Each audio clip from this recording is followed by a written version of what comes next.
Today on Across the Fence, it's apple season. We're checking in on this year's crop with a visit to the UVM Horticulture Research and Education Center. Good afternoon, everyone, and thank you for choosing Across the Fence. I'm Will Michael. Apples and autumn are synonymous in Vermont. Each year, Vermont growers, they'll grow about 1 million bushels of apples. That's the equivalent of 40 million pounds. When it comes to research and resources for apple and other fruit growers, the place to turn to is the UVM Center in South Burlington, also known as the Hort Farm.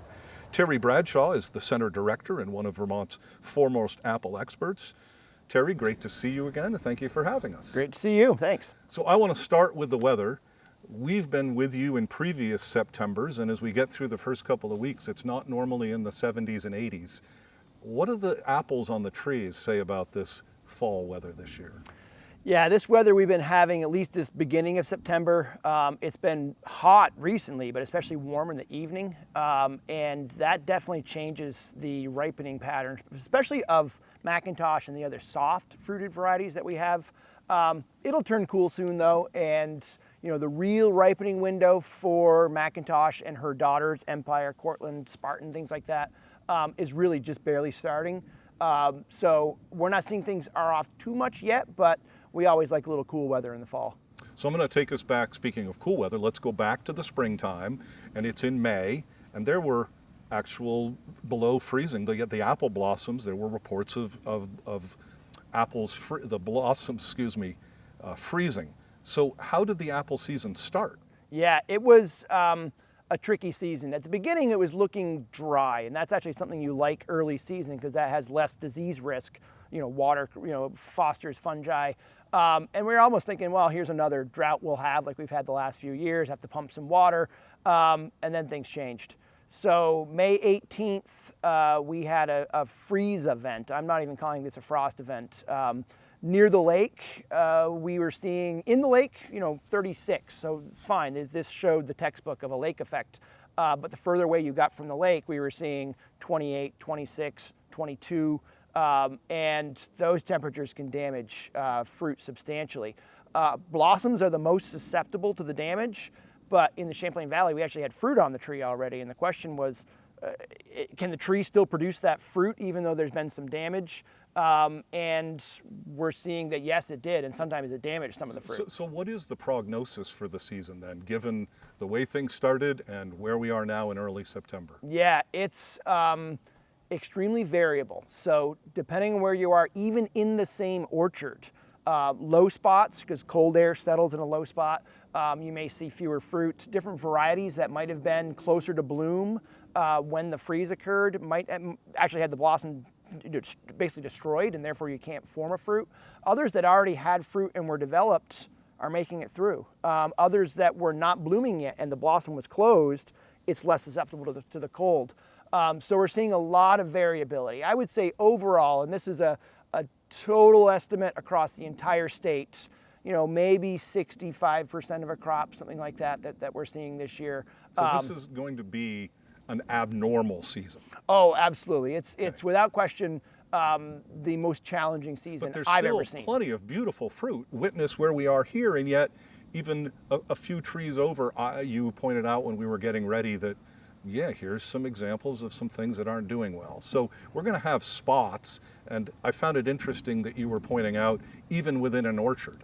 So that's going to lead me to changing climate, which could be a program in and of itself. But what are some of the expected impacts that you and other scientists are feeling or seeing as a result of changing climate? Yeah, we're seeing, I would say, 3 impacts. One is a change in the phenology, so when trees bloom versus when the weather comes. So we could reliably predict that the blossoms would come after the last frost. That's where you planted the orchards and the varieties that you grew, and that's what we did for 150 years. We figured that out.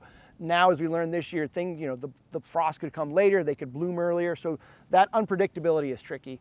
The other thing is we're seeing potentially more insect pressure because you've just got more degree days and potentially more generations, and we're seeing potentially more disease pressure. More heat generates more disease pressure.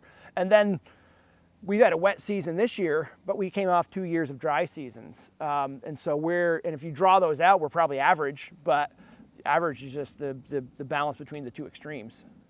So again, there's plenty of fruit out there.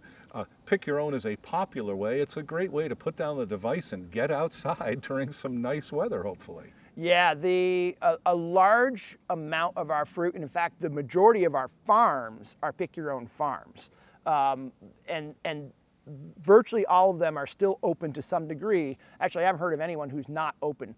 They may be doing things differently.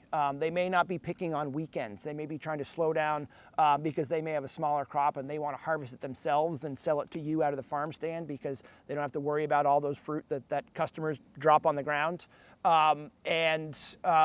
We may be seeing some varieties may not be available. People may be selling each other's fruit. Here's a secret, we do that all the time amongst each other. Someone's short on empires and so their neighbor has some. So we'll be seeing a little bit of that.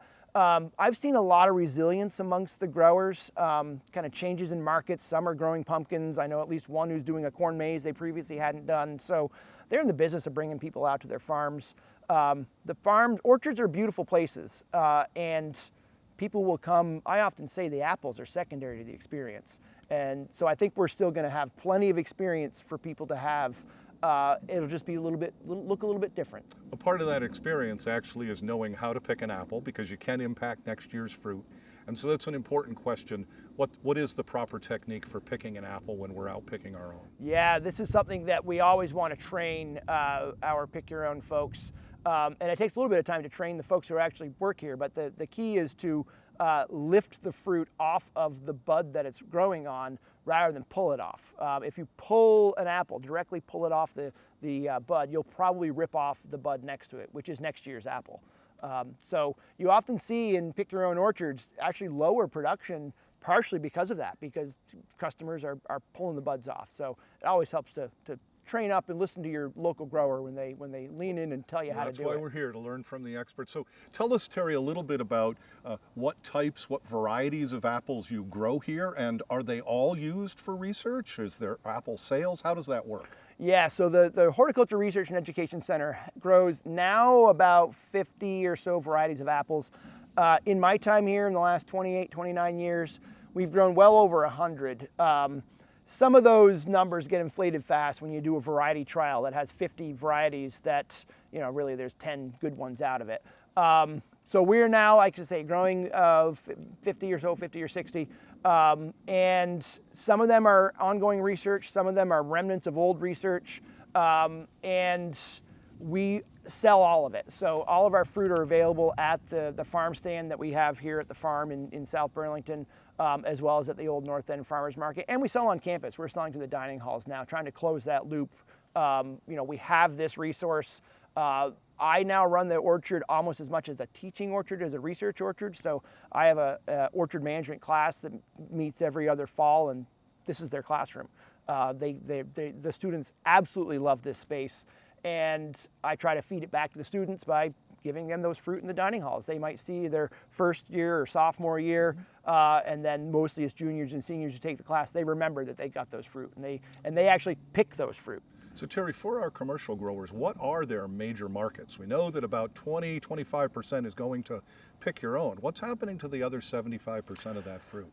Yeah, historically, we've had three main commodity crops in the state: milk, maple, and apples. Those are the three that are grown to a large enough amount that they're entering kind of market streams outside the state and increasingly inside the state. Historically, going back to the 90s and early 2000s, and certainly for the 50 or 60 years before that, we were selling fruit from England to New Mexico. Now it's a little bit more regional. We're not as big of a player nationally as we used to be, but there's still a group of consumers who like what we grow, which is largely Macintosh, but there's other varieties. But we have a large section of our industry that still puts an apple on a truck and runs it to a grocery store somewhere. And that's real money that's coming into the state and providing. Some of these orchards will employ over 100 people and be really important parts of the Addison County economy or the Windham County economy, Windsor County. So they may not be seen very much because they're not as tooled so much toward kind of that pick your own kind of consumer facing experience, but they're really important. Terry, are we growing more apples than we were 10 or 20 years ago? Yeah, we're actually not. I often track that the way the apple market has gone in the last 20, 25 years is kind of how the dairy has gone. Fewer farms, fewer acreage, about the same amount of production.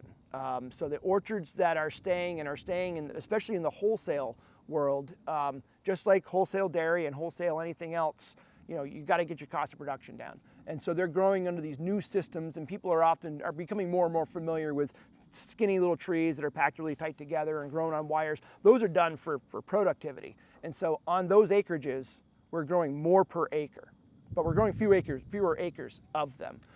So we're growing, like I say, about the same, maybe a little bit less than we were 20 years ago, but with 2/3 the acreage.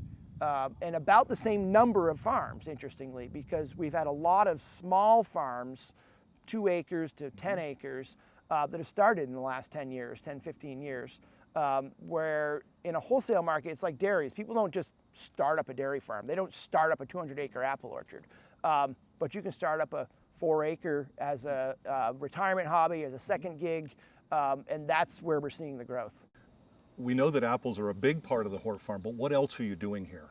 Yeah, so we have a pretty robust research profile here. We have over 20 different research and teaching projects that are hosted by at least 7 or 8 different faculty.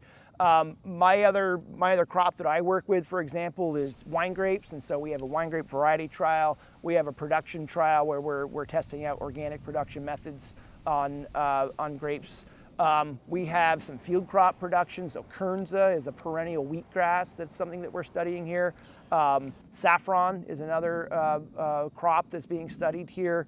And then integrated vegetable systems. I need to jump in and say we'll come back and learn more about that because we are out of time for today. But before we go, we want to point out that if you want more information about the horticulture farm at UVM, including a self-guided tour, check the website on your screen.